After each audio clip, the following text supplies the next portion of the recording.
Amahoro kuri mwebwe mwese bakunzi b'ibiganiro bya télévision Isanganiro, kaze mu mwanya wo kubashikiriza amakuru mu rurimi rw'ikirundi. Ano makuru tuyarahera ku ngingo nkuru zikurikira. Ibinyamakuru bitanu ku binyamakuru 8 byari byasavye gutangura gukora ku mugaragaro kuva kuri wa gatatu vyahawe ubwo burenganzira n'urwego sense n'urwego rujejwe gucungera uko ibinyamakuru bikora hano mu Burundi. Bamwe mu bavyeyi begeranirijwe muri site ya Sobere iri muri commune ya Mutimbuzi mu ntara ya Bujumbura bavuga ko bari mu bukene, ibizotuma ngo badashobora kurungika abana kw'ishuri aho umwaka w'ishuri buca utangurira. Aba bakaba begeranijwe muri yo site inyuma y'imyuzurira y'ikiyaga Tanganyika hamwe n'uruzi Rusizi. Hagati aho urugezo ikiyaga Tanganyika ruriko uno musi ngo gushika mu kwezi kwa gatanu k'umwaka uza ruzoba rwasubiriye kwiyongera. Ibi navyo bisigurwa n'umuhinga mu bijanye n'ibidukikije hamwe no gutunganya ibisagara. Muza gukurikira muri ano makuru. Mukanya ni nkuri mwimwe ukwayo.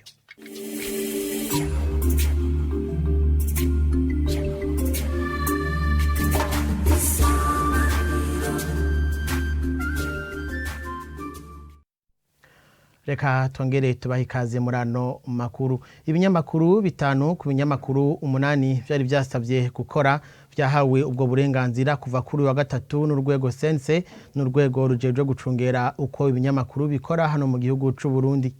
Inyuma y'inama y'imisi ibiri yabagize ubwo rwego, icegera c'urongoye ubwo rwego rwa sense Laurent Kaganda akaba yavuze ko n'ibindi ibinyamakuru bigisigaye bizoheza bihabwe ubwo burenganzira bwo gutangura gukora n'ivyaheza kuzuza ibisabwa. Kurikira Laurent Kaganda.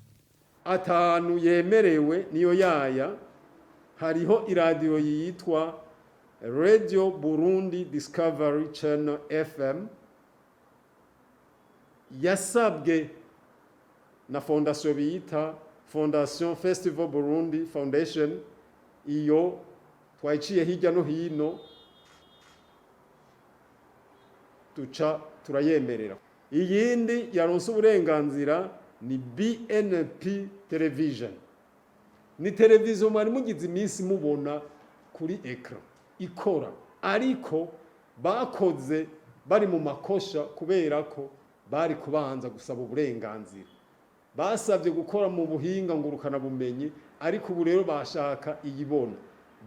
Twace tubahagarika, barazana dossier irigwa, hanyuma uno munsi batewe iteka bahezagiwe n'abagize urwego CNC barabaha uburenganzira bwo gukora. Iyindi duhora tuyibona kuri televiziyo kandi itari bwaronke uburenganzira bwo gukora, ya ifise uburenganzira bwo gukora ku buhunga ngurukana bumenyi, yari Ingo TV.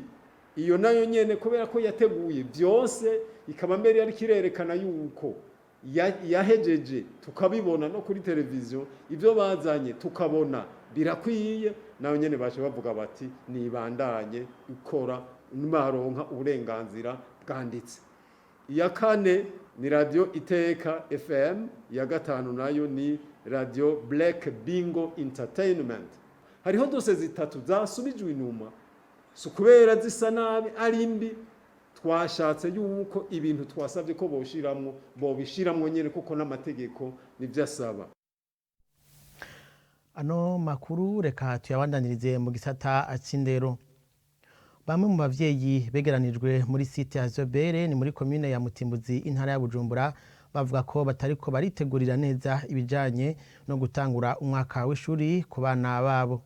Abo bavyeyi bavuga ko bugarijwe n'ubukene, iyo site bakaba bayishizwemo kubera imyuzurira yari yateye mu mihana yabo ivuye ku myuzurira y'ikiyaga Tanganyika hamwe n'uruzi Rusizi. Ayo makuru aremezwa n'urongoye iyo site ya Sobere, ni mu gihe umuhanuzi wa buramatari w'intara ya Bujumbura we avuga ko bariko baradodora hirya no hino kugira barabe abofashisha abo bana ibikoresho by'ishuri. Aisa Liliane Inamahoro. Abana bari mu biruhuko bikuru muri iyo site ya Sobel bavuga ko ubuzima babayemwo butuma atamyitegura ishemeye yo gusubira ku ishure bariko baragira. Bakavuga ko atabikoresho nk'amakaye canke ama-uniforme bararonka. Jewe mu bijanye no kwitegura kuja ku ishuri sindabibona neza, kuko nta bikoresho by'ishuri nifise nk'amakaye, uniforme isakoshi hamwe n'ibirato. Nk'ubu iyo batukiri mu gatumba abavyeyi baba bariyunganganije bakabimpereza, ariko ubu kubera ingorane twaronse nabo babikura, nibarima nabyo baronka badandaza kugira tubironke. Umwe mu bavyeyi babano bana ngo ntabona ingene bagiye kwitegurira umwaka w'ishure buca utangura kuko bugarijwe n'ubukene. Intuntu tugendana, akabonge tugendana, nk'ubu honyene gufungura ikibazo.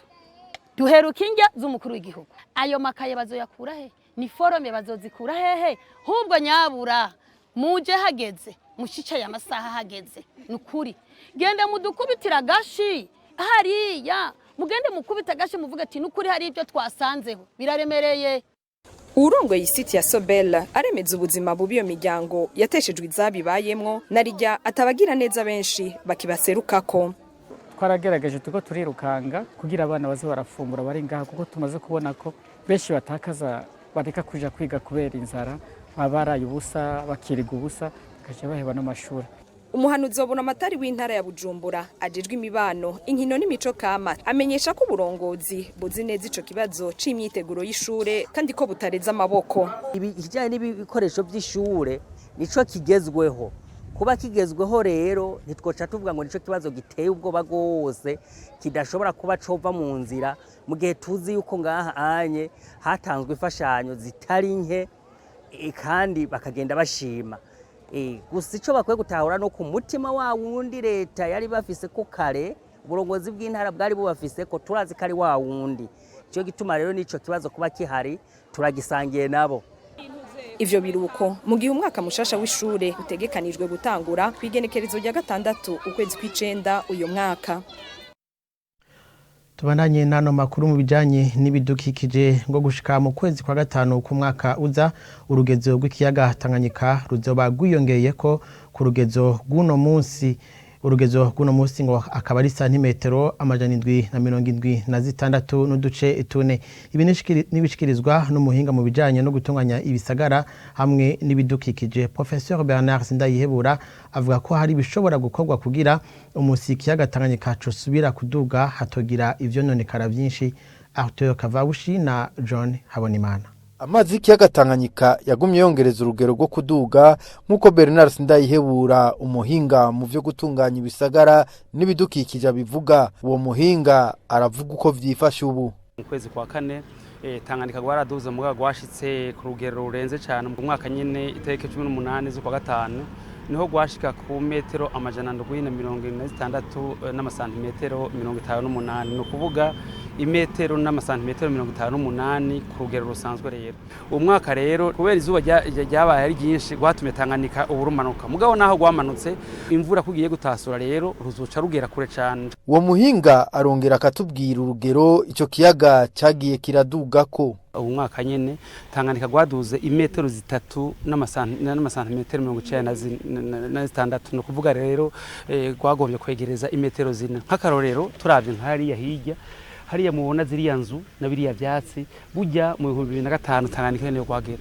Abantu nk'ivyo baheje kutubwira ngaho baca ngaha bagenda n'amaguru cyane. Umwaka rero niho gwasaze rugera ku metero 776 n'ibice 58, no kuvuga imetero 1 n'amasantimetero 58 birengeje ko ku rugero rusanzwe rero. Bernard Sindayihebura aravuga icyo kogwa kugira muri kazoza icyo kiyaga riconone vyinshi.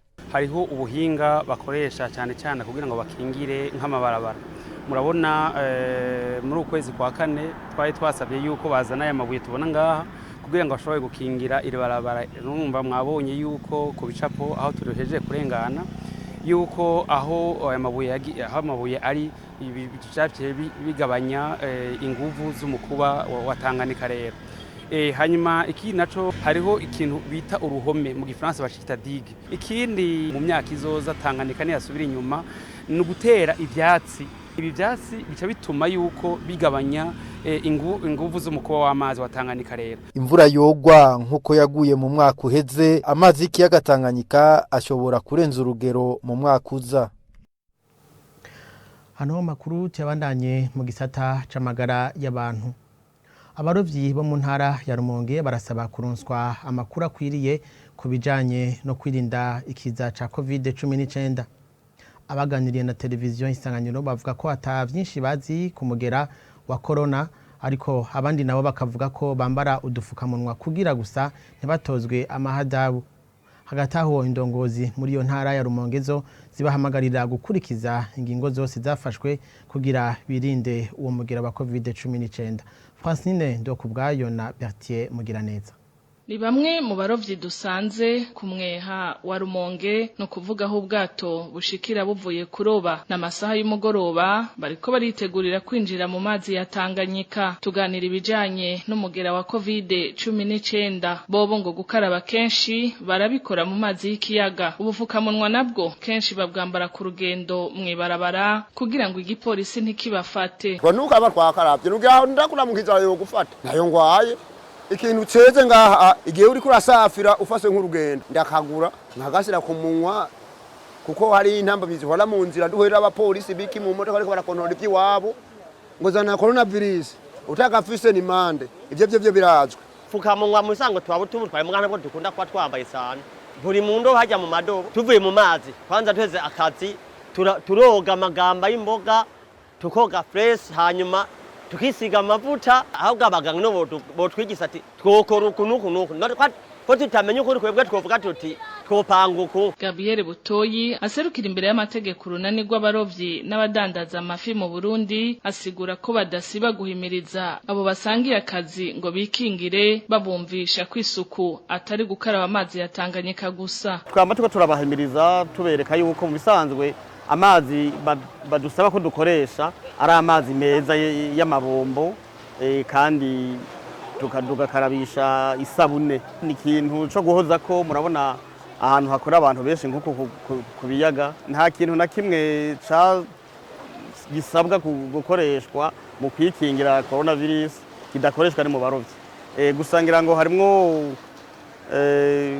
gusamara niko no bivuga, ariko kubera yuko bishimiriza ngo bakaraba kenshi ku munsi ivyo gafukamunwa hari naho usanga batavyubara cyane. Buramatari wa Rumonge ntakana ko intara rongoye nayo nyene yabonetsemwe abagwayi ba COVID-19, ari naco gituma consolateur Nitunga asaba abatwara bose ko bobandanya bikingira. Turazi yuko hari abafashwe bagwaye ingwara barakira, hanyuma tubahimiriza ko bomenya yuko ico kiza kihari kandi ata muntu numwe agomba kuvamo atikingiye. Rero twandaye twikingira utarafatwa abandanye yikingira kandi abandanya ahimiriza n'abandi bamenye yuko hariho inyifato dutegerezwa kugira muri kino gihe. Ubushikiranganje bw'amagara y'abantu bukaba nabwo nyene bubandanya gusaba abantu cane cane bahurira ahantu ari benshi kubahiriza ingingo zo kwikingira ikiza ca COVID-19. Tubandanye n'ano makuru mu gisata c'ubudandaji. Ishirahamwe ry'abikorera utwabo mu bihugu vya Afrika y'ubuseruko ngo birashima intambwe Burundi bugezeko mu bijanye n'ubudandaji. Urongoye iryo shirahamwe Jean Bosco Karisa kavuga ariko hari ibisigaye gukorwa nko mu bijanye no korohereza abanyamitahe. Kurikirane Jean Bosco Karisa.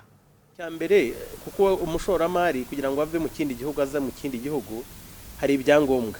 Icyangombwa no kugira ngo environnement iri favorable ituma umucuruzi wese aza no kuvuga ko nk'imisoro igomba kuba mikeya, kubona amafaranga ahendutse nabyo kureba banks ko amafaranga yo gushora imari batanga amafaranga ku gihe kinini. Icyakabiri leta nayo igomba gushyiraho amakoro economy iri favorable. Katuvuge niba ushaka amadovize hano i Burundi, banki centrale ikabahereza umurongo kugira ngo babone amadovize bagiye kurangura. Niba ushaka gushora imari mu nganda, umuriro igiciro cya energy nangwe electricity kigomba kuba kiri hasi. Transport y'ibintu kubikura i Mombasa nangwe se kubikura Dar es Salaam igomba kugabanyuka.